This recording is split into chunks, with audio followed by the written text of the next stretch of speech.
Hi guys, Drew here from Redbeard's Workshop, or when we're talking about D&D themed topics, Redbeard's Dungeon.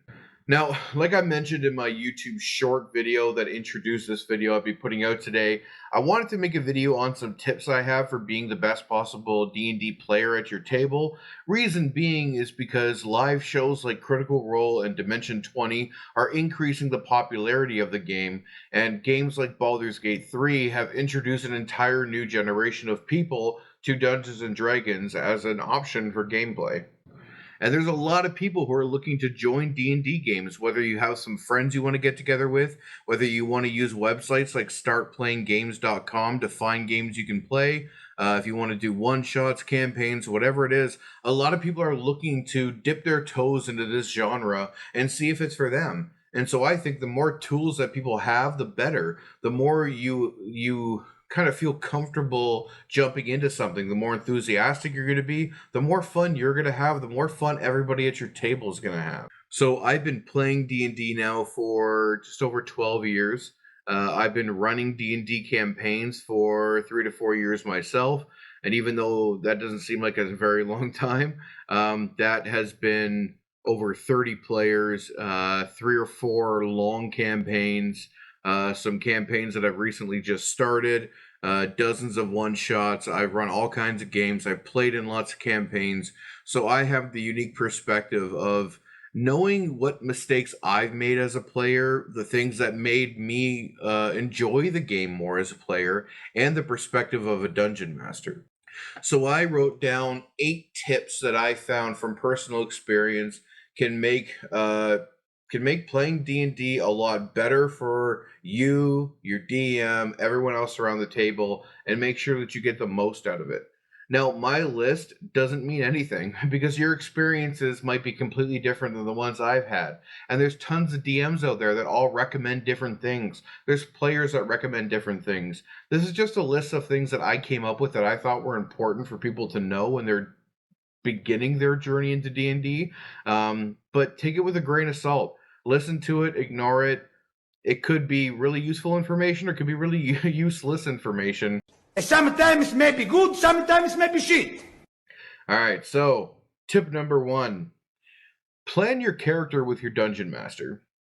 Especially if you're new to D&D, your dungeon master, whoever's going to be running your game for you, they have a lot of knowledge, right? So if you have a rough idea of a character, or if you want to know, how do I come up with an idea for a character? Your DM is going to have all kinds of tools for you, all kinds of ideas. Hopefully they'll know what kinds of questions to ask you to help you determine what kind of character you want to be.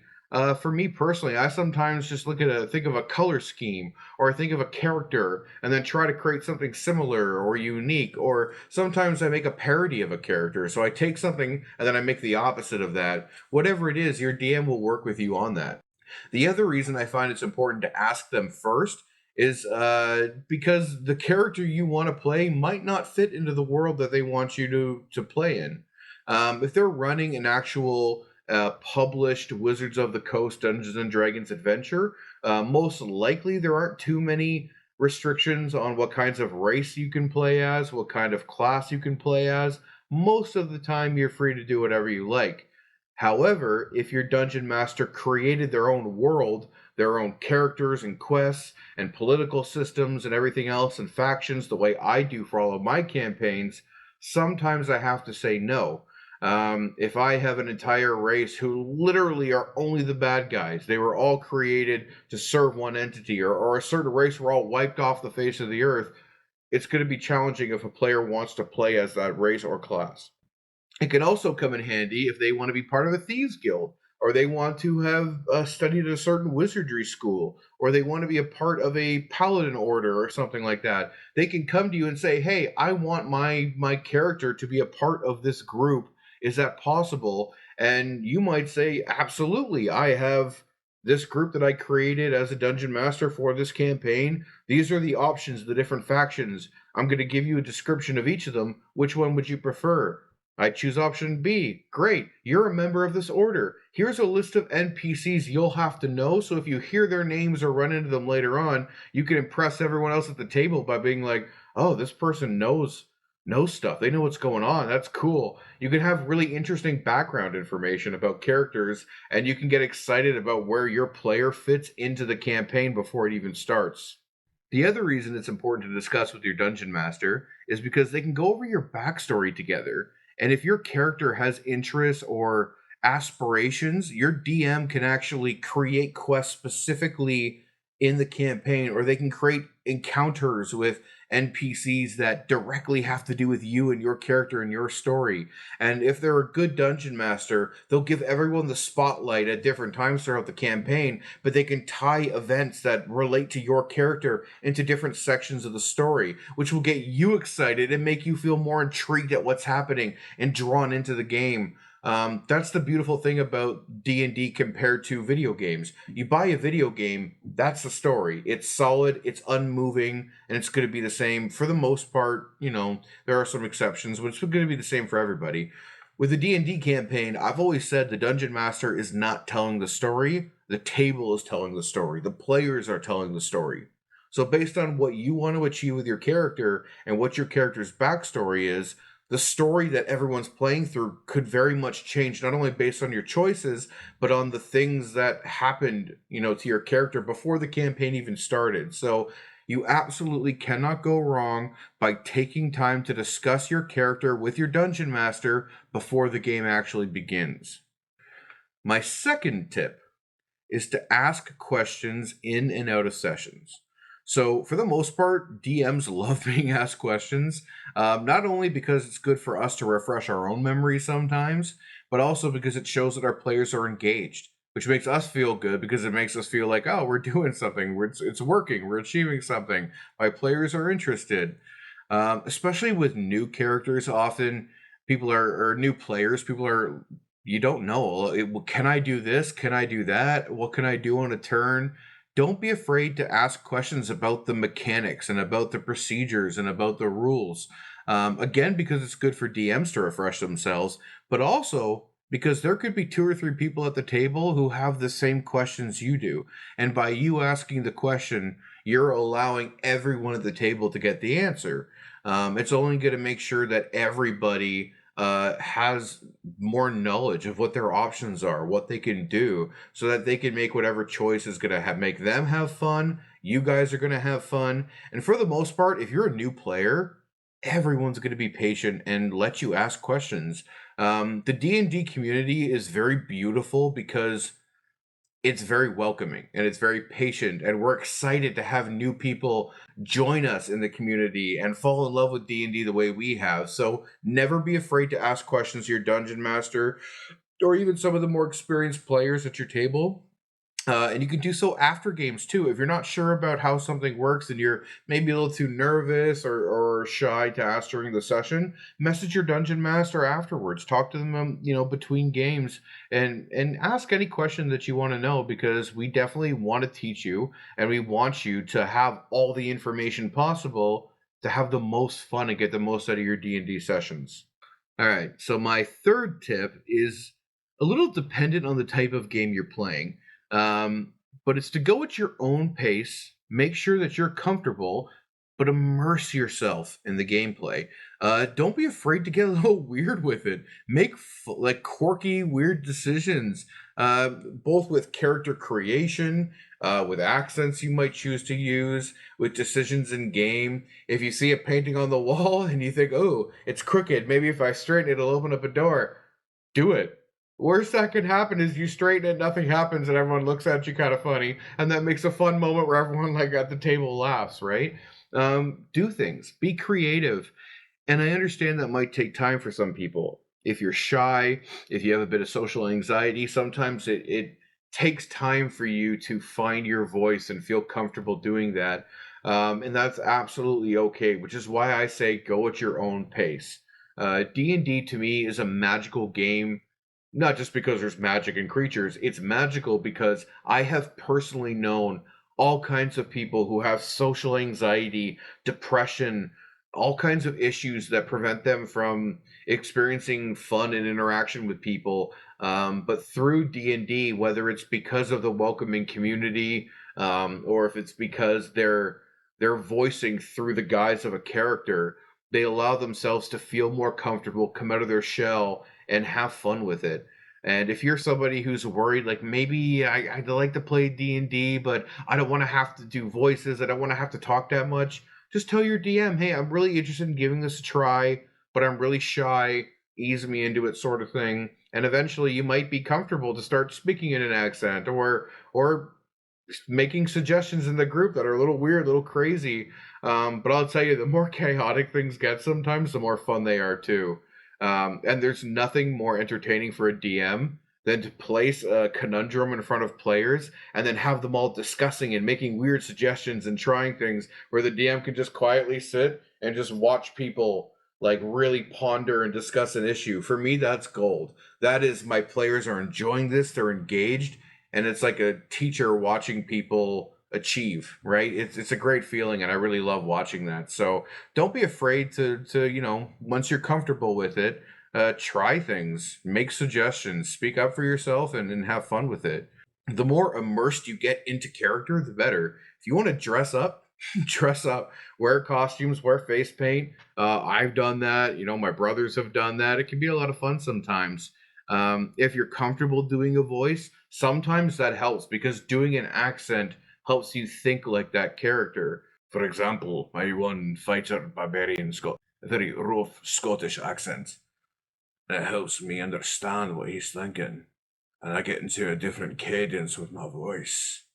It's deeper, it's angrier, it's darker, and that allows me to think like a fighter, to be angry at all times, to rage when I have to rage. And so doing a voice sometimes, as silly or as goofy as it is, or sometimes when you screw up the accent, it sounds bad, it helps me get into character and immerse myself into the gameplay. As a dungeon master, I have to hop from different kinds of accents all the time. I have to do, the very rough Scottish accent, and then I've got to be a little fun, playing music and dancing around. Hello, laddie! Like, just goofy stuff, right? But the voices help you think like the character and act like the character. So if you're comfortable doing an accent, do an accent. The point is, ease in at your own pace, but immerse yourself and get involved. The more you put into it, I guarantee you 100% the more you're going to get out of it. Now, this one here, this is kind of one of those issues where some dungeon masters are going to agree with me and some are going to argue with me. Some players are going to agree, some will argue. But I really don't like metagaming, and I don't think you should do it, especially if you're new. Now, examples of metagaming would be, I want to play D&D, but I want to be the strongest damage dealer possible. I'm going to Google, top builds for strength in D&D, and it's going to list you at this level you have to take this feat, at this level you have to take this subclass option, you have to do this, you have to put your points here and all your different stats, and it gives you an optimization build. I don't believe in optimizing. I believe in, this is a concept I think is going to be fun, and I just want to do things to make it fun. You can always ask your DM, hey, how should I level up my character to achieve this fun goal? And there's nothing wrong with that. But I find if you're trying to max out all your stats possible to win the game, there is no, winning doesn't come from, building the best character and beating everyone. Winning literally comes from achieving something great with your character, trying something and succeeding, taking chances, having fun with the group around you and laughing. And I find optimizing kind of takes the fun out of that because then you're stuck in a path and you don't have choices. You have to follow that. And D&D, the beauty of that compared to video games or other board games is there's no stingent path. You can make your own choices. The DM can place a quest in front of you and you can all say, screw it, we're leaving town and going off into the distance. It's up to you. You can do whatever you want. Dig deep down and ask yourselves, who do you want to be? I want to be rich. How do we know the good guys from the bad guys? I'm not the good guy. I'm the bad guy. It's us, we're good guys! Exactly. They're the good guys. What we gonna do? I don't know. What do you want to do? Same thing we do every night, Pinky. Try to take over the world. I want to smoke a Cuban cigar the size of Cincinnati in the non-smoking section. I want to run through the streets naked with green jello all over my body reading Playboy magazine. Why? Because I suddenly might feel the need to, okay? I'm pretty tired. Think I'll go home now. And I know there are a lot of people who really aren't against optimization in general. I'll tell you the one reason why I don't like it. Because you can have one player who's doing it and 5 others who aren't, and you have one player who's way more powerful than everyone else at the table. Now, as a player, it's difficult for you to have fun when that one guy in your team is killing all the enemies, when the one guy in your team is never down by anyone, like never knocked unconscious. When that guy is twice as powerful as you are, it stops being a little fun for you. From the perspective of a DM, it's really difficult to balance encounters when one player is way tougher than everybody else. And I talked about this in my DM video as well. And I've told my buddy, well, one of my best friends, about this with his character. His character is so much more powerful because he optimized his build for a barbarian. No one else is anywhere close to him. So if we go into a regular battle that's balanced for everyone else, he's going to easily kill that creature, and then no one's being challenged. No one's ever having to struggle and really figure out a plan in battle. And the struggle and the challenge of combat is what makes it exciting. If it's easy, it gets boring for everybody. And if I make enemies that are powerful enough to challenge that one player, they'll wipe out the rest of the party, because there's such a massive power level difference between that one character and everyone else. So either everybody has to optimize or try not to, because your DM's either going to accidentally kill everybody else, or it's going to be boring and it's never going to be fun in combat. So that's kind of a selfish reason of why I don't really like it when people optimize. But again, I know I've got a lot of people against me on this who don't agree with me. And like I said at the beginning of the video, you do whatever you want. Whatever's going to make the game fun for you, do it. Just be aware of what some of the reactions might be by your DM or by other players. Another example of metagaming would be to use knowledge that you as a person has with your character. For example, if you're starting a campaign and your group runs into a monster that does poison damage, your characters don't know it does poison damage. But let's say when you first started playing D&D, you did a one-shot, a single 3-hour adventure with some friends, and you fought those creatures, and they did tons of poison damage to your group. And you know that's going to happen. Or maybe when you look at that creature, it turns you to stone. So now you're in a new campaign with new players, and you see that same creature. But the DM specifically tells your group, none of you have seen this before in your lives. But you as a person know that thing's going to turn me to stone, or that thing's going to do all kinds of poison damage. Even though I'm a barbarian and I should be fighting it up close, I'm going to run away and hide because I want to protect my character. Well, that's metagaming, because your character, your barbarian, wouldn't know that. You as a player know it, but they don't. So the biggest thing for me when I say don't metagame is be the character, not the person.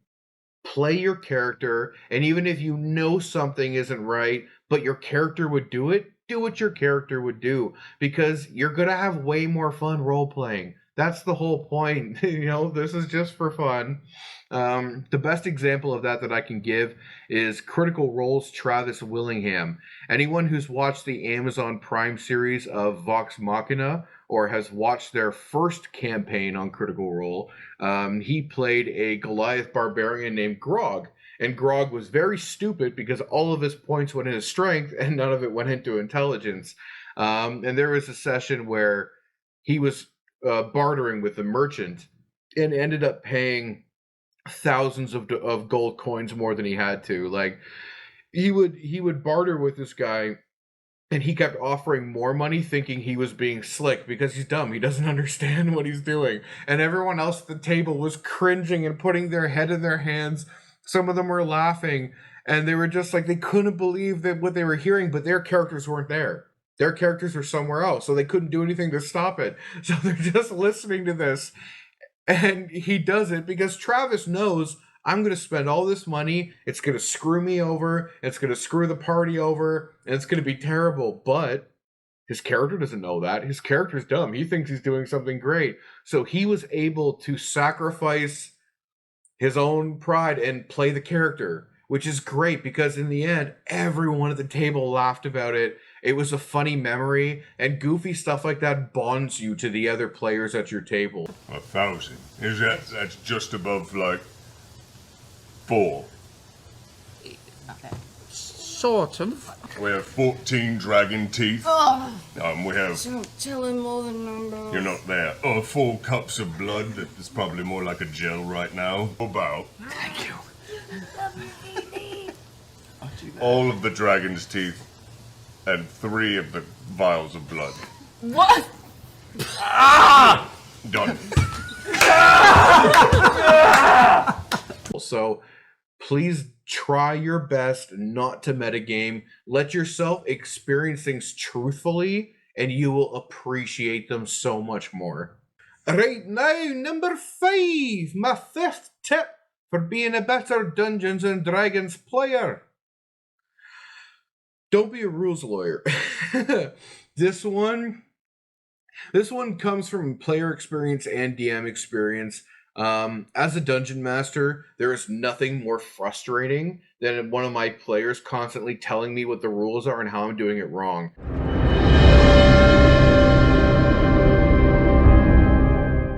The thing is, dungeon masters will often bend the rules a little bit to make sure the game is more enjoyable for everybody or make sure that things move smoothly.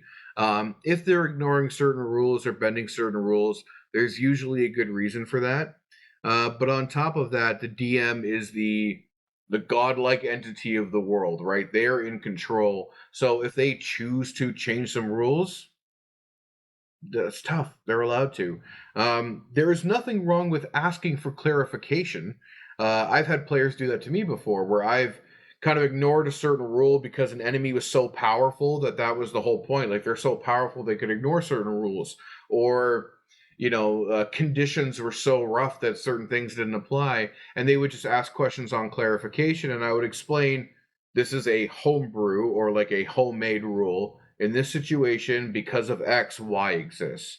And usually everyone's good about that. They accept it, they understand it. If you have a real problem with something, then please feel free to discuss it with your DM, but wait until the game is over. Wait until the session's over. Don't slow everything down. Don't cut everything off in its tracks. Wait till the session's over, then discuss with them and let them know if it bothered you or ask for further clarification. The majority of the time when DMs change the rules, it's to accept the rule of cool, which means if something's going to be really amazing, it's going to be an awesome story moment, or if it's going to lead to something great the DM has planned, sometimes they'll bend the rules a little bit, but it's usually for a purpose. So just try to have faith in them that they're doing the right thing. But again, if you want to ask for clarification, that's fine, but don't do it during the session. It's kind of like when a teacher's trying to talk and there's that one kid in the class who's trying to be the class clown, and they're constantly trying to make jokes and interrupting, but no one really finds the jokes that funny, and everyone kind of rolls their eyes and they're like, oh god. That's kind of the way rules lawyers end up being treated around a table, and I don't want that for you. I don't want that for DMs. I've been guilty of that, realized how much it bothered everyone. I felt horrible, and then I stopped, and I've had it happen to me as a DM. It's not pleasant for anybody. So question, absolutely, for clarification. If you have a serious problem, talk to your DM about it after the session's over. But overall, just have trust in them and have faith that what they're doing to make an enjoyable experience for everybody. All right. My 6th tip for being a better D&D player at your table is read the room. So sometimes there's a problem where some players just want to have jokes the entire time. They want to be laughing the entire time, and there's nothing wrong with that. And depending on your group and depending on your campaign setting, that's awesome and it's encouraged. And I love when my players are joking around and having fun in every game that I run. I have zero issues with that. The problem can sometimes be when every person around the table is in character. They're speaking in their character. They're in enthralled into a situation. They're invested in a situation, and I'm as the DM am telling a story, and then someone at the table out of character starts making jokes about what's happening and making fun of characters' names that the DMs come up with. My guns! My guns! My cunt? cunt? Micah. I heard my cunt. Paging my cunt. Here, all NPCs are now named David. The spelling in my head was different. And everyone else who was in character immediately gets pulled out of immersion, and they're out of it now. And you're kind of robbing them from the experience of being truly immersed and involved in the session. One of the best examples I can give for this, and spoiler alert, if you have not watched Andrew Garfield's Amazing Spider-Man 2, skip ahead about 30 seconds or so. But if anyone doesn't know, in that movie, when Gwen Stacy dies, I'm a huge comic nerd, so I know the character dies in the comics. I didn't know it was going to happen in that movie. So when it happened, and Andrew Garfield's acting was so pure and beautiful, and he was crying and everything, tears welled up in my eyes. I had goosebumps all over my body. I was really emotionally invested in the moment. I was feeling things in the moment. And that's why I watch movies and play video games, listen to music. I want to have an emotional reaction, whatever it is, to whatever media I'm enjoying. And it's no different in D&D. But when that happened in the movie, a woman in the row in front of me, about 20 seats down, at this volume says, "Oh no, she's not dead. They killed her? Oh, that's horrible. Why would they do that?" I'm not kidding. I got so pissed off. I got so angry because I was just like, it ruined it. It ruined it for me. It killed my vibe, and I felt like that emotion in that moment was robbed from me, and I got pissed off. Stay with me. Stay with me. Stay with me. Stay with me. You stay with me. What? I have had players come to me before and say, so and so keeps making jokes, and like it's not in character, it's just things they're saying around the table, which is constantly interrupting gameplay. It's interrupting back and forth. It's like cutting the emotions at the table, and it's bothering me. And then as a DM, like, you don't want to have to be a principal. I don't want to have to talk to players about, hey, you're doing this, it's bothering people, please don't do it. I mean, I will if I have to, because that's my role as a DM, but I want everyone to have fun. I want you to like be able to laugh and tell jokes and goof around with each other. Just read the room, pick your moments, make sure it's appropriate. And the other side of reading the room is kind of like robbing the spotlight. Now, I've been very guilty of this at times, especially if players in my campaign don't really seem like they're getting involved. They don't seem like they're saying anything. Then when the DM asks questions and everyone's silent, I'm like, okay, well, I'm going to step up again. But really, you know, like if you realize you're the only person talking all the time and you're talking over people and people look like they might, but then you say something, take a step back, right? Like DMs want to give everybody the spotlight. We want everyone to be able to enjoy playing D&D. And we'll try to spread the wealth a little bit, but there's nothing worse than one person who wants to constantly be the center of attention in a game. Not going to be a fun experience for everyone at the table, and they're probably not going to want to have you back.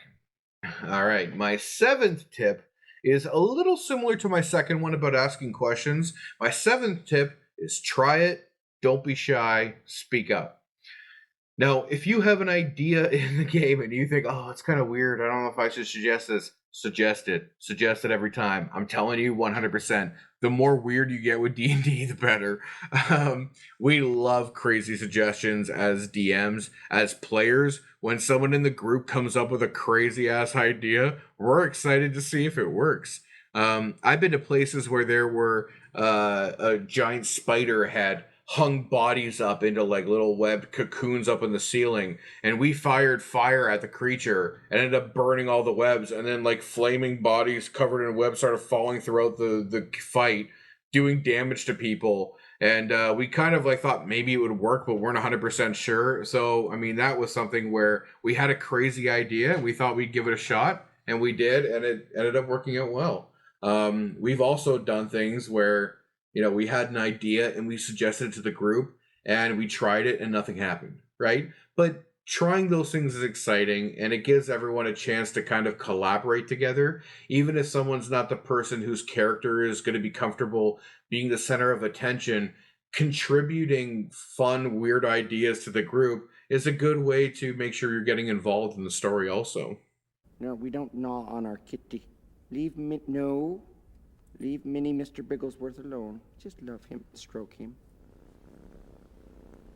And obviously, like I said, that sort of thing comes with time. If you're playing in a group in person with people that you've known for a long time, you're going to be more likely to make suggestions like that. But if it is an online campaign and you don't know anyone, it may take time for you to feel comfortable opening up, talking to everyone, making those suggestions. And if it does take you time, there's nothing wrong with that. Always make sure, no matter what with D&D, that you are comfortable. But if you have quirky, weird ideas in game, shout them out, try them. Who knows how amazing something great could happen from your weird suggestion. Stop licking my water bottle. Stop licking my water bottle. What are you doing? That's for me, not for you. My final tip is to become friends with the players in your group and with your dungeon master. If you're playing in person and they're people you've already known for years and years, this is not going to be a problem. You're already going to be friends with them. Take time in between games to discuss the campaign. If there's events coming up that you have to make plans with, if you're hanging out one night, talk about D&D. Talk about the plans you're going to make with each other. How are we going to solve this puzzle? How are we going to figure something out? If you have questions about their character and you want to know more about their character, feel free to ask them. But that sort of excitement that you're going to build up, whether you play once a week, twice a month, once every 2 months, when you're talking about it constantly over time, you're going to get more excited about it and build up that anticipation, and you'll be looking forward to your game much, much more. Now, if you're playing an online game and you're playing with strangers, it's a great idea to become friends with them over time.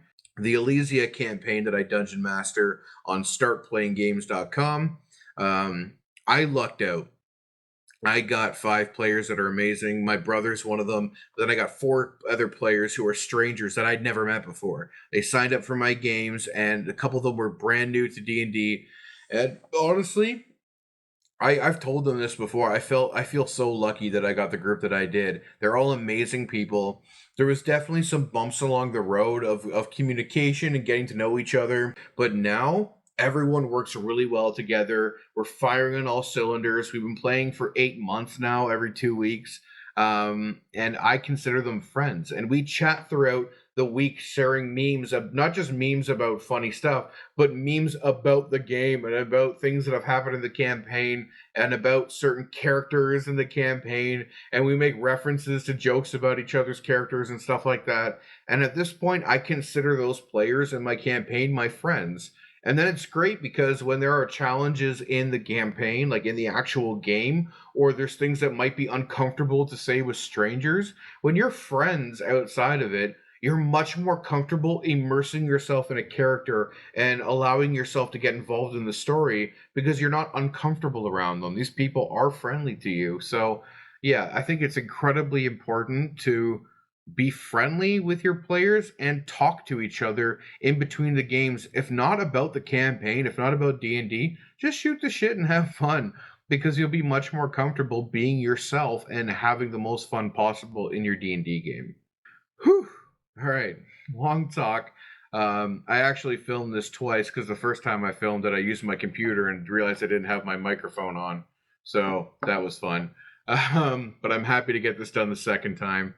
And again, the stuff that I suggested here of my tips, it might be terrible. You guys might hate my tips. You might not want to use any of them, and that's definitely okay.